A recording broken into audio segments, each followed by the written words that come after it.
যত বেশি সাজানো গোছানো তত বেশি কাজ। পরিপাটি, পরিষ্কার আমরা চোখের সামনে যা দেখি তার পেছনে কিন্তু অনেক শ্রম থাকে। এই যেমন ড্রয়িং রুমটা প্রত্যেকে সাজাতে অনেক পছন্দ করে। কিন্তু সাজানো, গোছানো আর পরিষ্কার রাখাটা কি যে একটা হ্যাসেল! আমার বাসায় বেশ কিছুদিন ইন্টেরিয়র কাজ চলেছে।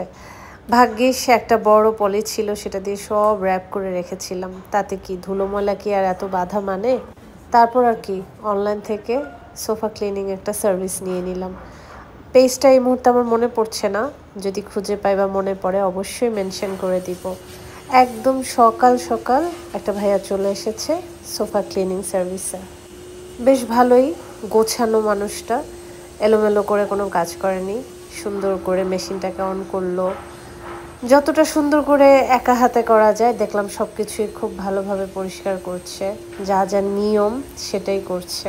আমার সোফার কালারটা হচ্ছে ব্রাউন গোল্ড, সামনাসামনি দেখতে আরও বেশি সুন্দর, এখন হয়তো বা ভিডিওতে অন্যরকম লাগছে। তেমন একটা ময়লা হওয়ার কথা না, কিন্তু ইন্টেরিয়রের কাজ চলার কারণে বেশ ধুলা জমেছে, কালারটা দেখে বোঝা যাচ্ছিল না। কিন্তু ও যখন পরিষ্কার করছিল তখন বোঝা যাচ্ছে যে হ্যাঁ, ভেতরে ভেতরে বেশ ভালোই ময়লা হয়েছিল। অনেক দিন ধরে ভাবছিলাম ভালো একটা সার্ভিস নিব, কিন্তু বিলিভেবল কাউকে পাচ্ছিলাম না। অনলাইনে তো আমার তেমন একটা বিশ্বাস হয় না, বা আমি অনলাইনে খুব একটা ইউজডও না। বাট অনেক ঘাটাঘাটি পরে এখানকার রিভিউ ভালো দেখলাম, এদের সাথে কথা বলে ভালো লাগলো, আমি অর্ডার করে দিলাম। পরিষ্কার পরিচ্ছন্ন, ফিটফাট, সুন্দর করে যা কিছু সাজানো আসলে আমরা উপস্থিত দেখি, তার পেছনে থাকে অনেক শ্রম। ঘর মোছা, ঘর ঝাড় দেওয়া, সব কিছু। এই তো আমি একটু করে ওনাকে বললাম যে আমি ভেতরে দেখতে চাই কতটুকু পানি জমা হয়েছে, ময়লা জমা হয়েছে।